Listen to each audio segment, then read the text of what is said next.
Hi friends, welcome back to our spoken English series for parents and kids. In this episode, we are going to learn simple English sentences you can use during mealtime, breakfast, lunch, and dinner. Whether you are feeding your talking to your school going child, and these sentences will help you speak English naturally at home. Let's make every bite a step toward confident English speaking. Okay, let's start. First one, eating time English sentences. చూద్దాం first. ముందుగా before eating చూద్దాం. ఒక parent చైల్డ్తో before ఈటింగ్కు ఎలా మాట్లాడాలో ఇంగ్లీష్లో చూద్దాం. Okay, first one, రా మనం తిందాం అని అనాలి అనుకుంటుంది పేరెంట్. అది ఎలా అనాలి ఇంగ్లీష్లో?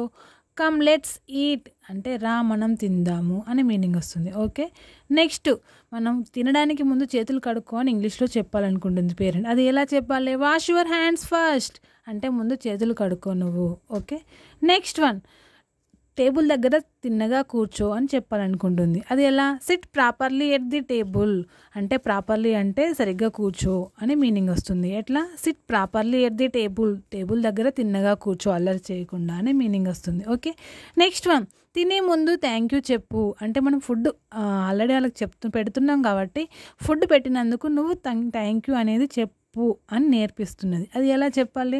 సే థ్యాంక్ యూ బిఫోర్ ఈటింగ్ తినే ముందు థ్యాంక్ యూ చెప్పు. నీకు ఫుడ్ ఇస్తున్నది కాబట్టి అమ్మకు థ్యాంక్ యూ చెప్పు అనే మీనింగ్ వస్తుంది. ఓకే, ఇది నీ భోజనం అంటే నీకు భోజనం పెట్టిను, ఇది నీ తిను ఇది నీది అని చెప్పడానికి హియర్ ఈజ్ యువర్ ఫుడ్ ఇది నీ భోజనం. ఓకే, నెక్స్ట్ వైల్ ఈటింగ్ అంటే ఈటింగ్ చేసేటప్పుడు ఎలాంటి సెంటెన్సెస్ యూజ్ చేయాలో చూద్దాం. ఫస్ట్, మెల్లగా తిను అని పేరెంట్ చైల్డ్కి చెప్పాలనుకుంటుంది. అది ఎలా చెప్పాలి? ఈట్ స్లోలీ అంటే మెల్లగా తిను అంటే తొందరపడకు, మెల్లగా తిను. స్లోలీ అంటే మెల్లగా. ఈట్ స్లోలీ మెల్లగా తిను అనే మీనింగ్ వస్తుంది. ఓకే, నెక్స్ట్ వన్, బాగా నమలాలి అంటే కొందరు మింగేస్తారు కదా, అలాంటప్పుడు పేరెంట్ చెప్పాలనుకుంటుంది మెల్లగా బాగా నమలాలి అని చెప్పాలి. అది ఇంగ్లీష్లో ఎలా చెప్పాలి? చ్యూ యువర్ ఫుడ్ ప్రాపర్లీ అంటే మంచిగా నములు, మెల్లగా బాగా నములు అనే మీనింగ్ వస్తుంది. ఓకే, నెక్స్ట్, తింటూ మాట్లాడవద్దు అంటే అన్నం తినకుండా మాట్లాడకూడదు అని చెప్పాలి. అది ఎలా? డోంట్ టాక్ వైల్ ఈటింగ్ అంటే వైల్ అంటే చేసేటప్పుడు ఈటింగ్ చేసేటప్పుడు మాట్లాడవద్దు. డోంట్ టాక్ వైల్ ఈటింగ్ తింటూ మాట్లాడవద్దు అనే మీనింగ్ వస్తుంది. ఓకే, నెక్స్ట్, భోజనం నచ్చిందా అని అడగాలనుకుంటుంది పేరెంట్. అది ఎలా? Did you like that food నీకు భోజనం నచ్చిందా? Did you like the food నీకు భోజనం నచ్చిందా? ఓకే, నెక్స్ట్ వన్, కొద్దిగా నీళ్లు తాగు అనాలనుకుంటుంది అంటే తినేటప్పుడు కొంచెం నీళ్లు తాగు అని చెప్పాలనుకుంటుంది. అది ఎలా చెప్పాలి? Drink some water.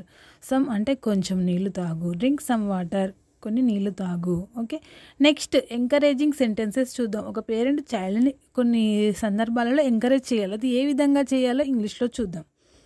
తినేటప్పుడు ఎంకరేజింగ్ సెంటెన్సెస్ పేరెంట్ చైల్డ్కి మధ్యలో చూద్దాం. ఓకే, ఫస్ట్, బాగుంది నువ్వు నీ ప్లేట్ పూర్తిగా తిన్నావు అంటే ఒక చైల్డ్ పూర్తిగా ప్లేట్ కంప్లీట్గా తిన్నాడు అనుకోండి, అది పేరెంట్ ఎలా చెప్పాలి, ఎలా ఎంకరేజ్ చేయాలి అది చూద్దాం ఇంగ్లీష్లో. Good job you finished your plate బాగుంది, చాలా బాగుంది, నువ్వు నీ ప్లేట్ పూర్తిగా తిన్నావు అనే మీనింగ్ వస్తుంది. ఓకే, నెక్స్ట్ వన్, నీవు తినేందుకు ప్రయత్నించు అంటే వదిలేయడానికి ట్రై చేస్తూ ఉంటే నువ్వు తినడానికి ప్రయత్నించు ఆపవద్దు అని చెప్పాలి. అది ఎలా?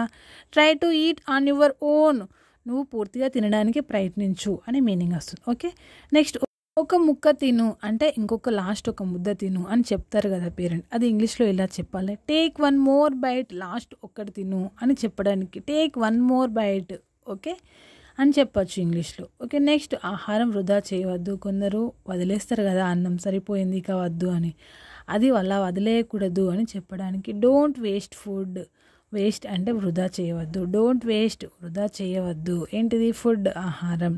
డోంట్ వేస్ట్ ఫుడ్ ఆహారం వృధా చేయవద్దు అనే మీనింగ్. నెక్స్ట్, అయిపోయాక థ్యాంక్ యూ అని అమ్మకు చెప్పు అని చెప్పాలనుకుంటుంది. అది ఎలా అంటే ఫుడ్ పెట్టినందుకు కంప్లీట్గా రైస్ తిన్న తర్వాత అమ్మకి థ్యాంక్ యూ చెప్పు ఫుడ్ పెట్టినందుకు. అది ఎలా చెప్పాలి? Say thank you mom after finishing అంటే నీ ఫుడ్ కంప్లీట్ అయిన తర్వాత ఈటింగ్ కంప్లీట్ అయిన తర్వాత అమ్మకి థ్యాంక్ యూ చెప్పాలి అని నేర్పిస్తుంది. ఓకే, నెక్స్ట్, ఆఫ్టర్ ఈటింగ్ అనేది కంప్లీట్ అయిపోయింది. మనం ఈటింగ్ చేసేటప్పుడు బిఫోర్ చూసాం, వైల్ ఈటింగ్ చూసాం, ఎంకరేజింగ్ సెంటెన్సెస్ చూసాం. నెక్స్ట్, ఆఫ్టర్ ఈటింగ్ ఎలా మాట్లాడాలో చూద్దాం. నెక్స్ట్ ఆఫ్టర్ ఈటింగ్ తర్వాత హ్యాండ్ వాష్ చేసుకున్న తర్వాత నాప్కిన్తో నోరు తుడుచుకో, మూతి తుడుచుకో అని చెప్పాలనుకుంటుంది. అది ఎలా చెప్పాలి? Wipe your mouth with a napkin అంటే నీ నోరు తుడుచుకో నాప్కిన్తోని అనే మీనింగ్ వస్తుంది. ఓకే, నెక్స్ట్ నాకు అయిపోయిందని చెప్పు అంటే నీ ఆ పని కంప్లీట్ అయిపోయిందని చెప్పు అని చెప్పడానికి సే ఐఎమ్ డన్. నీది వర్క్ అయిపోతే ఇలా చెప్పు, say I'm done. Okay, next నీ ప్లేట్ తీసుకెళ్ళి పెట్టు, తినడం కంప్లీట్ అయిన తర్వాత నీ ప్లేట్ అక్కడ పెట్టేసే, సింక్లో పెట్టేసే అని చెప్పడానికి క్లియర్ యువర్ ప్లేట్, నీ ప్లేట్ తీసేయి. క్లియర్ అంటే తీసేయి ఇక్కడికి వెళ్ళి, క్లియర్ యువర్ ప్లేట్, నీ ప్లేట్ తీసుకెళ్ళి పెట్టక్కడ అనే మీనింగ్ వస్తుంది. ఓకే, నెక్స్ట్ వన్, నీకు తినడానికి ఇంకాస్త కావాలంటే చెప్పు అని అనుకుంటుంది. ఒకవేళ ఇంకా కొంచెం తినాలనుకుంటే అది ఎలా చెప్పాలి? Tell me if you want more, నీకు ఇంకా కొంచెం కావాలంటే చెప్పు నేను పెడతాను అనే మీనింగ్ వస్తుంది. ఎలా? Tell me if you want more. Okay, next one, తర్వాత సారికి నక్కదించకుండా తిను అంటే ఎలాంటి అబ్జెక్షన్స్ చెప్పకుండా తినాలి అని చెప్పాలనుకుంటుంది. అది ఎలా? Next time eat without fudge అంటే తర్వాత సారి మళ్ళీ తినేటప్పుడు ఎలాంటి అబ్జెక్షన్స్ చెప్పకుండా, వద్దు అని చెప్పకుండా తినాలి అని మీనింగ్ వస్తుంది. ఓకే, సో ఫ్రెండ్స్ ఈరోజు ఎపిసోడ్ చూసారు కదా. These simple sentences may seem small but they build big confidence in your child, one word at a time. Every meal is a chance to teach not just how to eat but how to speak with love with English. So don't wait for perfection, just start speaking. Your child will learn by listening to your every day because the best gift you can give your child in your words in English. So dear parents, ఈ video కనుక మీకు use అయితే ఈ వీడియోకి ఒక like కొట్టి share చేసి ఇలాంటి మరిన్ని వీడియోస్ కోసం మన ఛానల్ సబ్స్క్రైబ్ చేయడం మాత్రం మర్చిపోవద్దు. Comment below which sentence do you use more during meal time. Don't miss the next episode. It's going to be all about bedtime English sentences. Okay, see you in the next episode. Thank you for watching. Okay, bye bye.